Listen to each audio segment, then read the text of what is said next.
Welcome back to my channel. Don't forget to like and subscribe. Help me reach 1,000 subscribers. I've always wanted to start a YouTube channel since making my first personal account in 2012, and I'm super excited to form a niche community that enjoys the same content I do. Some time has passed since the first 2 episodes have come out. That's enough time for popular YouTubers and viral reaction videos to make impacts on public consciousness. So I have a few points of disagreement with this show and some of those popular opinions. But first, let's go over what happens in the second episode. Jocelyn lets her team hear the new version of World Class Sinner. Notice how Tedros doesn't answer in the beginning of the episode? I thought that was odd since he displayed such avid interest in her when meeting her, almost like love bombing, and then during their time together at her home. So that's when I started to realize, or wonder rather, if this is some intentional effort from Tedros called breadcrumbing. The word breadcrumbing is a modern take on what's more professionally known as intermittent reinforcement, which basically is offering spaced out rewards to encourage certain behavior. In the context of abuse, the reward is apparently benevolent behavior after quite clearly abusive actions. So here's a quote from Elijah Agin, who's the co-founder of Unfiltered, and that's an organization that spreads awareness of how to identify and safely escape this kind of abusive behavior.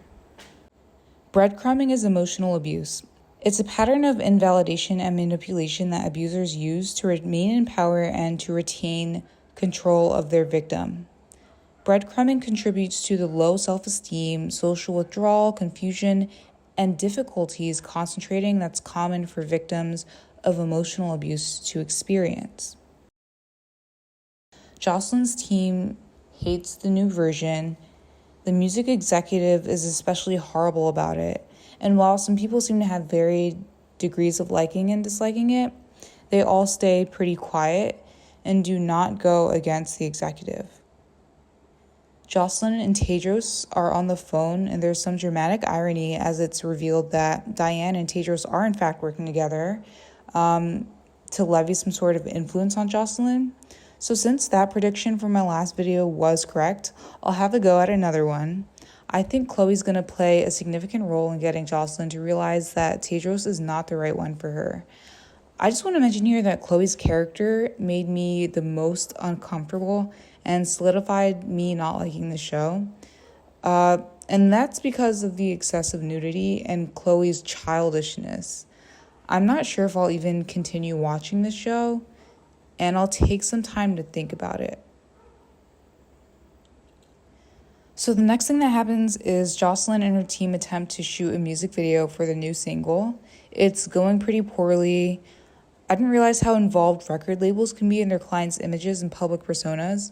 This reminded me of all the rumors that have been spread about the sabotage of people like Normani, and how that's allegedly connected to her label supposedly making poor actions and poor decisions. Unfortunately, Jocelyn struggles throughout the shoot, so members of her team whisper about concerning physical signs on Jocelyn that the makeup department had to cover up before she came to set. And I think it's intentionally ambiguous that we don't know if Jocelyn did that or if Tedros did when they were last together. The best take was out of focus and seems to be the straw that breaks the camel's back. So when Jocelyn goes to do another take, she completely falls apart. The moment Jocelyn takes off her shoes was extremely powerful to me. This really seemed to be the beginning of the end in terms of the failed music video shoot. Not only was it completely unexpected, it also made me wonder what other physical and mental hurdles Jocelyn faces and how many ways she has to compartmentalize to be the successful star that her team wants her to be. But here's the one question I kept returning to after this.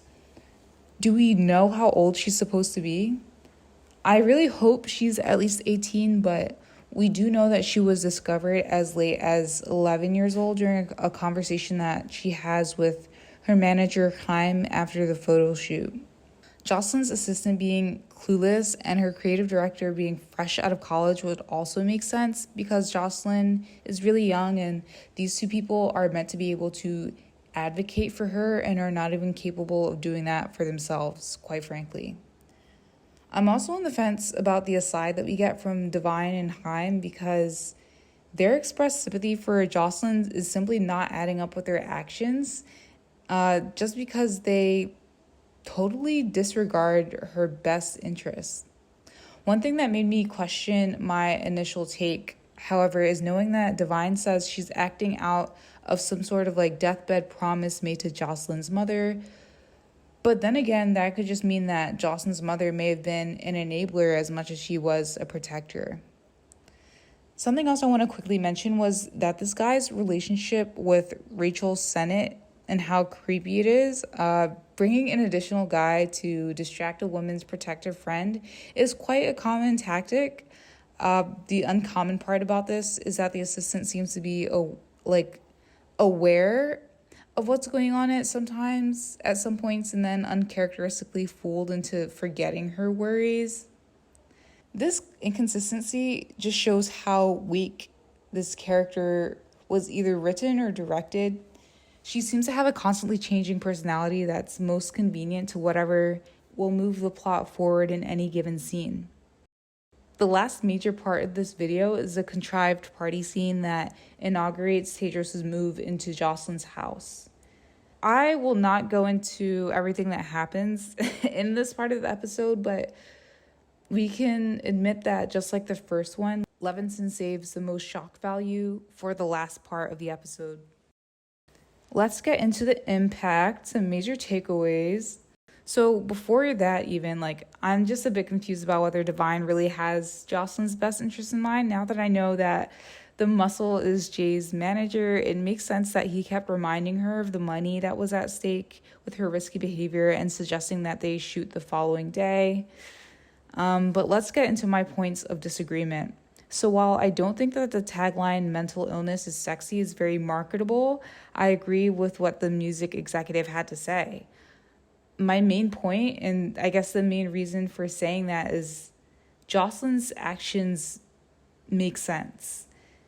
Saying that she's into Tedros despite him being extremely creepy is clearly a sign of self-hatred.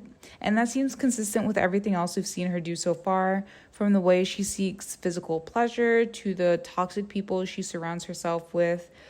And while some of that can't be helped, like the music executive, she could have at least had a creative director and assistant who were better at advocating for her. I know a lot of you will disagree with me on this point, maybe because you don't know people like Jocelyn in real life. So I wanted to point out another source of context that might be helpful. There's this really cool podcast called We're All Insane. And so over and over, there are people that come on and talk about their past selves as unknowing and self-reportedly blind and foolish because they experienced so much trauma and they see themselves on the other side of it. And while it's super inspirational to see these people and how far they've come, even to just be able to share their stories with others, it seems like society willfully ignored them until they exited those situations. A more familiar example might be Emma Chamberlain, and she said it herself in her podcast, Anything Goes. People generally seem to want to acknowledge and have sympathy for those who struggle with mental health after they seem to have come out on the other side. If The Idol had a stronger male lead and an aesthetic similar to the first season of Euphoria, I think people would be more eager to see Jocelyn solely as a victim who's being taken advantage of and not also as a misogynistically written woman. In terms of her mental health, everything's adding up so far. And so that was a long tangent, but my point, I guess my second or third point, whatever we're on, is that hypersexuality is a super common response to trauma. Public reception to the way Jocelyn has fallen for Tedros' trap, the delayed outrage in response to Colleen Ballinger's super predatory behavior, and the sudden realization that maybe Johnny Depp was in fact abusive are all examples of things that support my perspective of there truly being no perfect victim. Perhaps the most alarming part of this episode and clearest indication that Jocelyn's mental health is far past declining is when she calls out to her mom and then denies doing it. This seems like dissociation, which is a straightforward departure from reality. And so similarly, Jocelyn's not being realistic about Tedros because she's in a really bad place. It might be hard to spot under the disturbing amount of nudity and really strange acting in some places, but that cognitive attempt to escape pain and pleasure is vividly realistic writing. And so let's get to Abel Tesfai's statement that this is based on what he's seen in real life. While his acting leaves a lot to be desired, he has been in close contact with some of the biggest names, including the most followed person on Instagram and child star with previously horrendous relationships like Selena Gomez. And then, of course, one of the most sought after supermodels of our time, Bella Hadid, whose support system consists of people who allegedly enable unhealthy behaviors and have similarly duplicitous public personas. I just want to put it out there that it might seem like I'm suggesting something by talking about Jocelyn's mom in this way, right after mentioning specific real-life people like Selena Gomez, Bella Hadid, and their relationships, but it's not my intention to state or otherwise imply anything about the characters of those people or the people around them, just because I don't actually know them in real life, so keep in mind that this is all speculation. I thought maybe adding some sprinkles of pop culture would be helpful. I am weary of the thought that only certain kinds of mental illness is palatable enough to be included in this kind of media. I mean, after all, this is HBO, not CBS. There are valid reasons to question Sam Levinson's character, to question his abilities as a director, and also maybe the way he treats people in general, but I personally admire his ability to trust the audience to form their own opinions by offering such provocative television. Again, hinting at what I said in the last video about there being no clear or well-informed moral compass in the form of a character. But I unfortunately think all of that is overruled by the unnecessary amount of nudity. So is all the nudity and violence in the show necessary? I don't think so. During the second season of Euphoria and the first episode of The Idol, I thought, why does it even need to be necessary or socially progressive for it to be shown on television? Some of the same people criticizing the nudity in these shows seem to be the same ones enjoying shows like Pen 15 and Big Mouth. My internal justification included the fact that there were intimacy coordinators on set, the stars of the show have established credibility or some other form of influence in their respective fields, and therefore do not seem to be likely to feel pressured or at least experience the traditional kind of pressure to agree with things they're uncomfortable with. But honestly, anyone can be victimized in that sense, and we can only hope that it was a safe environment for everyone involved. Anyway, this episode is the beginning of an obvious descent into Taylor Swift's proverbial sexy baby phenomenon. And that makes me personally embarrassed to not have seen the same issues with Levinson's other work.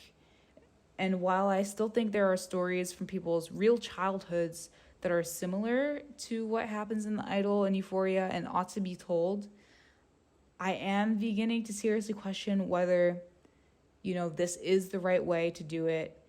And maybe there might be a right way to do these kinds of things in the first place. Especially since this seems to be one of the wrong ways to do it. I spoke a bit about mental health in this video and have expanded on that in the description. Please see the description for resources on helpful ways to get through experiencing abusive behavior similar to that in this episode of The Idol. I kept these resources light and consumable for an 18 to 25-year-old's leisurely reading, just to increase the likelihood that you'll look at it. But I plan to rely on peer-edited research in future videos. I've really decided to explore the mental health angle of the media that I'll move on to in the future. So if you appreciate the fairness I try to insert into my analysis, if you appreciate the kind of analysis I do in these videos, Please like and subscribe for more. I will probably abandon this series and focus on The Crowded Room and 13 Reasons Why. Liberal American society still has a long way to go in terms of properly acknowledging really heavy things like abusive, vulnerable people and the prevalence of mental health issues. So I am truly excited to make content that encourages you all to consider these topics a bit more. Thank you.